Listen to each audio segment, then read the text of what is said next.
Now we are going to discuss about fundamentals of logic part 3। तो part 3 में जो हम डिस्कस करने के लिए जा रहे हैं वो अलजेब्रा ऑफ स्टेटमेंट्स पर डिस्कस करेंगे। तो अलजेब्रा ऑफ स्टेटमेंट्स पर हमारी जो स्टेटमेंट होती हैं, एंड स्टेटमेंट और स्टेटमेंट, एंड स्टेटमेंट और स्टेटमेंट किन किन रूलों को, किन किन लॉ को जो है फॉलो करती है, आज उन लॉज के बारे में आज डिस्कस करते हैं। तो सबसे पहला जो मैंने लिखा हुआ है यहाँ, वो लिखा हुआ है कम्यूटेटिव लॉ। इसको ये जो और स्टेटमेंट है और एंड स्टेटमेंट है, दोनों स्टेटमेंट इस लॉ को फॉलो करती हैं। जितना भी मैंने यहाँ लिखा हुआ है, ये जो और स्टेटमेंट है और जो एंड स्टेटमेंट है, इन लॉ को ये क्या करती है, फॉलो करती है। बता देता हूँ मैं एक रियल लाइफ से जो एग्जाम्पल लेता हूँ और उससे मैं आपको बता देता हूँ कि ये कह रहा है कि वो 2 और 2 कितने होते हैं, 4 होते हैं, एंड 3 और 2 कितने होते हैं, 5 होते हैं। तो मैंने जो पिछली जो स्टेटमेंट है, 2 स्टेटमेंट आप मैंने यहाँ लिए हैं, 2 + 2 कितने हो गए, 4, और 3 + 2 कितने हो गए, 5। तो मैंने इस बात को ऐसे बोल सकता हूँ, 3 + 2 कितने होते हैं, 5, एंड और मतलब एंड वाला एंड वाला, और 2 + 2 कितने होते हैं, 4। इसका मतलब 2 स्टेटमेंट यदि है तो उनको मैं एक पी स्टेटमेंट और की स्टेटमेंट यदि मैंने उनको माना है तो मैं उनको क्या लिख सकता हूँ कि फर्स्ट के पी के स्थान पर क्यू को लिख दूँ और क्यू के स्थान पर मैं किसको लिख दूँ, पी को लिख दूँ। यही मेरा एक लॉ है। इसी लॉ को हम क्या कहते हैं, कम्यूटेटिव लॉ, जिसे और स्टेटमेंट और एंड स्टेटमेंट दोनों क्या करती है, फॉलो करती है। क्लियर? आगे आ जाओ। एसोसिएटिव लॉ में क्या होता है, इसके अंदर 3 स्टेटमेंट होती हैं, उनको एक लॉजिकल कनेक्टिव से, उन्हें हम लॉजिकल कनेक्टिव से क्या करते हैं, कनेक्ट करते हैं। जो लॉजिकल जो कनेक्टिव है वो और हो सकता है और एंड हो सकता है। जिस मीन्स ये एंड ये जो स्टेटमेंट जो मैंने लिखी हुई है ये और स्टेटमेंट है, और जो आपको एंड स्टेटमेंट है वो आपको खुद से लिखनी होगी। ठीक है? तो ये क्या कहता है, यदि 3 स्टेटमेंट है, पहली जो 2 स्टेटमेंट है उनको मैं एक साथ बोल करके फिर जो अगली जो स्टेटमेंट है उसमें हल्का सा ब्रेक लगा करके मैं तीसरे स्टेटमेंट को बोलता हूं। ठीक है? या पहले मैं पहली स्टेटमेंट को बोल लूं और लास्ट में जो 2 स्टेटमेंट है उनको मैं एक साथ बोल लूं तो बात चलेगी। तो वही ये क्या होता है कि वही जो एसोसिएटिव लॉ को क्या करता है, फॉलो करता है। देखिए आप देख रहे हैं जैसा कि आप पी जो है, पी और क्यू स्टेटमेंट और आर स्टेटमेंट, तो इसने किया पी और स्टेटमेंट, क्यू और आर स्टेटमेंट। ठीक है? अब इस और सिंबल और जो सिंबल है इसके प्लेस पे क्या आ जाएगा, आपका एंड का सिंबल आ जाएगा। ठीक है? अगला डिस्ट्रीब्यूटिव लॉज, इसके अंदर क्या होते हैं कि जो कनेक्टिव जो लॉजिकल जो कनेक्टिव्स होते हैं वो इसमें इस प्रकार से एंड और दोनों दे दिए। ठीक है? यहां आप देख रहे हैं ना, यहां आपको जो पी है ना उसके साथ में एंड दिया हुआ है और इसमें अंदर क्या दिया हुआ और दिया हुआ है। तो ये जब इसको हम ओपन करेंगे ना, डिस्ट्रीब्यूटिव का मतलब होता है कि किसी चीज को ओपन करना, खोलना। ठीक है ना? तो हमने जब इसको ओपन कर रहे हैं तो पी के साथ में क्या आ गया, एंड आ गया, तो ये पी के साथ में एंड आ गया। अब यहां क्या लगा हुआ है कि पी के साथ में एंड, मतलब पी को एंड के साथ कनेक्ट करना है, एक बार पी को क्यू के साथ में और एक बार इसको आर के साथ में, वो हमने कर दिया। अब इन दोनों के बीच में क्या सिंबल है, वो और का सिंबल, तो वो आपने और लगा दिया। इसी तरीके से हम जो एंड स्टेटमेंट है उसको भी इसी तरीके से हम उसको क्या कर देंगे, डिस्ट्रीब्यूट कर देंगे। अगला है जी आपका आइडम्पोटेंट लॉज। ठीक है?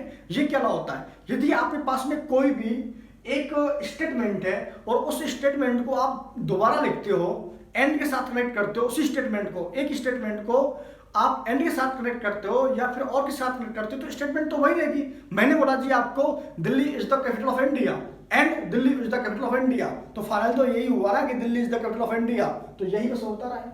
ठीक है? मैंने ऐसे बोल दूं इसको कि Delhi is the capital of India, Delhi is the capital of India और Delhi is the capital of India, तो अब की बार और कनेक्ट कर दिया है तो भी तो लास्ट में यही आएगा कि Delhi is the capital of India. Okay? तो ये हमारा लॉ हो गया कौन सा, आइडम्पोटेंट लॉ। अगला जो लॉ है हमारा वो है आपका इन्वोल्यूशन लॉ। इन्वोल्यूशन लॉ में क्या होता है, एक स्टेटमेंट है, उसका आपने नेगेशन किया, फिर उसका नेगेशन कर देते हैं, तो स्टेटमेंट तो सही पहली वाली हो जाएगी। मान लीजिए वो कहता है कि राम जो है वो आम खाता है। ठीक है? फिर अगला आएगा कि राम आम नहीं खाता, उसका नेगेशन हो गया।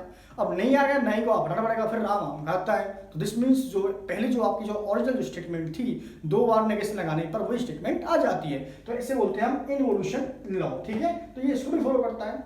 जो सबसे जो इंपॉर्टेंट है इसके अंदर वो है आपका डी मॉर्गन्स लॉ। तो जो डी मॉर्गन्स लॉ है उसके बारे में हम डिस्कस करेंगे, उसके हम तुरंत टेबल भी बनाएंगे और पहले इस लॉ को समझ लेते हैं कि डी मॉर्गन्स लॉ होता क्या है।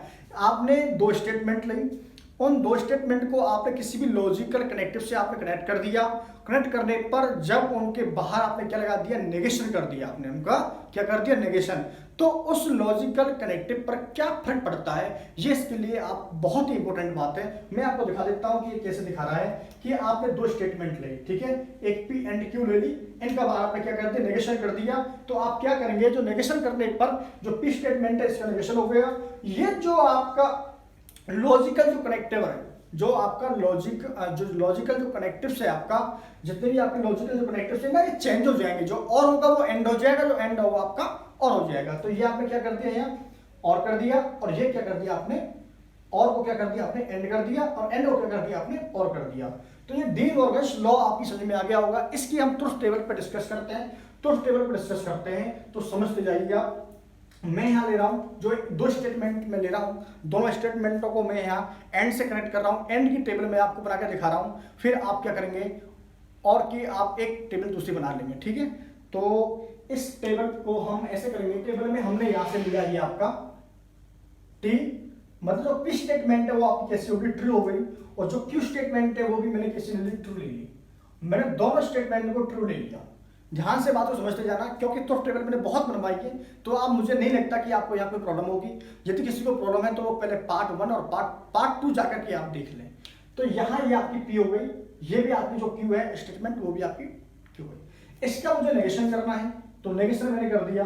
नेगेशन को मैं हमेशा रेड कलर से लिख रहा हूँ यहाँ, ये आपका एफ एफ हो गया। अब ध्यान से मेरी बात को समझना है आपको कि P एंड Q का मैंने बताया था कि यदि दोनों स्टेटमेंट आपकी ट्रू है तो ही आपकी कैसी होती है, ट्रू होती है, अदरवाइज वो दोनों स्टेटमेंट आपकी उनमें से एक यदि फॉल्स हो गई तो स्टेटमेंट कैसी हो जाएगी, आपकी फॉल्स हो जाएगी, ठीक है। तो आपने क्या किया यहाँ कि P एंड Q जो है ना, ये दोनों कैसी है, आपकी ट्रू है। देखो नेगेशन नहीं है, विदाउट नेगेशन है, तो ये आपका कैसा हो जाएगा, ट्रू हो जाएगा। तो ये मैंने कर दिया ट्रू, और इसका नेगेशन पूरा करते हैं हम तो क्या हो जाएगा, फॉल्स हो जाएगा। क्या हो जाएगा आपका, फॉल्स। तो ये हमने क्या कर दिया, फॉल्स कर दिया, ठीक है। अब ध्यान समझिए, ये नेगेशन इसका क्या है, फॉल्स, इसका क्या है, फॉल्स, ये फॉल्स। और मैंने ये अभी बताई थी आपको, एंड स्टेटमेंट में क्या होता है, यदि एक भी फॉल्स है तो क्या हो जाएगा, फॉल्स हो जाएगा। लेकिन भैया यहाँ ये एंड नहीं है, ये आपका और है, और क्या है, और का जो स्टेटमेंट का जो केस होता है वो ये होता है कि यदि उन दोनों स्टेटमेंट ही फॉल्स हैं तो वो क्या होगा, आपकी फॉल्स होगी। क्या होगा, यदि वो दोनों स्टेटमेंट फॉल्स है और स्टेटमेंट के अंदर, तो ये स्टेटमेंट क्या होगी, फॉल्स होगी। अदरवाइज उनमें से एक भी ट्रू है ना, तो क्या होगा कि वो स्टेटमेंट जो और स्टेटमेंट होगी वो ट्रू होगी। मैंने पहले भी आपको पार्ट 2 के अंदर काफी ब्रीफ में बताया है, तो वहां जाकर के आप देख लेना। तो ये आपका और बड़ा सिंबल है, तो ये आपका क्या हो जाएगा कि ये दोनों फॉल्स है, तो इसका मतलब ये क्या हो जाएगा, आपका फॉल्स हो जाएगा, ठीक है। आगे बात करते हैं। अब की बार हमने ये ट्रू ली, और सॉरी अब की बार हम फॉल्स लेते हैं, इन दोनों को फॉल्स ले लिया, ठीक है। दोनों को फॉल्स ले लिया तो नेगेशन इसका क्या हो जाएगा, ये आपका ट्रू हो जाएगा, ये आपका ट्रू हो जाएगा। और एंड स्टेटमेंट क्या कहती है, यदि दोनों फॉल्स हैं तो ये आपकी फॉल्स हो गई। यहां देखते हैं नेगेशन, देखते हैं आप इसका जो P एंड और जो Q का जो नेगेशन है, ये आपने P एंड Q कहां पे है, आपके P एंड Q ही राजी, इसका नेगेशन करना है हमें। ये आपका F आ रहा, तो ये आपका क्या हो जाएगा, ट्रू आ जाएगा, ओके। अब आ जाओ जी आप इस पर, ये और स्टेटमेंट दो, ध्यान से समझना, ये एंड स्टेटमेंट और ये आपकी और स्टेटमेंट है। एंड स्टेटमेंट में क्या होता है कि यदि दोनों ही ट्रू चाहिए तो ट्रू होगा, उनमें से एक भी फॉल्स होगा तो फॉल्स हो जाती है। जबकि और स्टेटमेंट में क्या होता है, उन दोनों को क्या होना चाहिए, आपको फॉल्स होगा तो ये फॉल्स होगा, यदि उनमें से एक भी ट्रू है तो क्या हो जाती है, ट्रू हो जाती है। ये बार मैं बार बार बोल रहा हूं, ये अपने दिमाग में बैठा लेनी है आपको। यहां जो आप देख रहे हैं ये आपकी नेगेशन P का नेगेशन कितना हो गया जी, आपका ये आपका ट्रू है, और इसका जो नेगेशन है वो कैसा है जी, आपका इसका भी ट्रू है, तो ये आपका कैसा हो जाएगा, ट्रू हो जाएगा, ओके, ठीक है।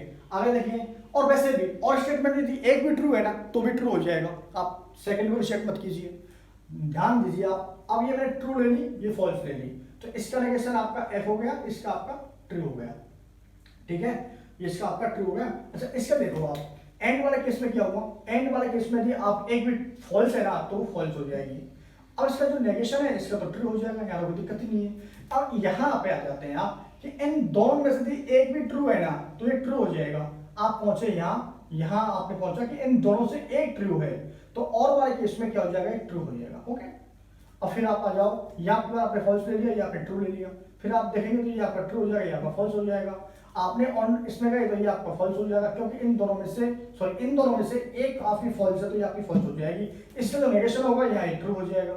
अब यहाँ देखते हैं यहाँ क्या आता है, यहाँ आप जाओ दोनों पे नेगेशन पे जाओ, आपने दोनों नेगेशन देखे, इन दोनों में से यदि एक भी ट्रू है ना तो ये क्या हो जाएगी, आपकी ट्रू हो जाएगी। ओके, हो गया। तो यही मैं आपको बता रहा हूँ कि ये मैंने प्रूफ कर दिया है आपका स्टेटमेंट से, जो ट्रुथ टेबल से मैंने क्या प्रूफ किया है, इसको प्रूफ किया है। यदि मैं ऐसे करता हूँ तो इसका जो ये इक्विवेलेंस होगा ये इसके इक्विवेलेंस होगा, ठीक है ना। यही मैंने प्रूफ किया है यहाँ। तो ये एक प्रूफ मैंने कर दिया है, बाकी के प्रूफ आपको कर लेने हैं।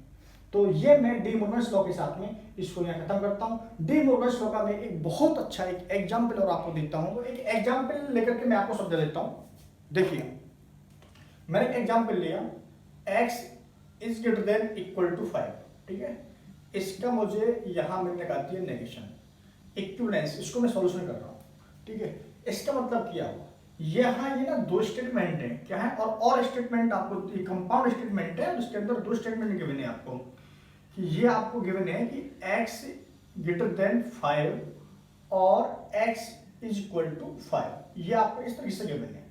अच्छा, ये आपका क्या है, और है। तो मैंने बताया था कि जब और को और के जब और होता है और उसके सामने क्या लगा होता है, नेगेशन होता है, तो ये क्या हो जाएगा आपका एंड हो जाएगा, ये जो एंड हो गया। अब ये आप इनको अलग अलग रख दीजिए। तो x इज ग्रेटर देन 5, इसका आपने क्या कर दिया नेगेशन, और नेगेशन में आपने क्या कर दिया x इक्वल टू 5, ठीक है। अब इसको जब आप सॉल्यूशन करेंगे तो इसका जो नेगेशन करने के बाद में क्या आएगा कि x इज ग्रेटर देन 5 है, क्या है, x इज ग्रेटर देन 5, तो ये क्या हो जाएगा, x is not greater than 5। यदि आप इसका नेगेशन करते हैं तो ये आ जाएगा x इज, जो x है वो 5 से बड़ा नहीं होगा, एंड क्या हो जाएगा, या x जो है नॉट इक्वल टू 5 हो जाएगा। तो आप देखेंगे कि एंड स्टेटमेंट हो गई, जो x की वैल्यू है 5 से बड़ी भी नहीं है और क्या 5 के बराबर भी नहीं है, तो क्या होगा, x की जो वैल्यू होगी वो क्या होगी, 5 से छोटी होगी। तो इस तरीके से हम जो है निकाल सकते हैं। मैं आपको और एक दो चीज बता देता हूँ, एक दो और बता देता हूँ। x is greater than equal to 10, यदि आपको इसका नेगेशन फाइंड आउट करना है तो आप कैसे करेंगे, x लेस देन 10। अगला नेगेशन, यदि आप x लेस देन 4 है, सॉरी इक्वल टू 4 है, तो आप क्या करेंगे, इसको आप कर देंगे सीधा डायरेक्ट कि आप x ग्रेटर देन 4 कर देंगे, ठीक है। इक्विवेलेंस, ये इक्विवेलेंस का साइन होता है, क्योंकि इसके अंदर हम क्या यूज करते हैं, इक्विवेलेंस का सिंबल यूज करते हैं, ये आपको ध्यान रखना है।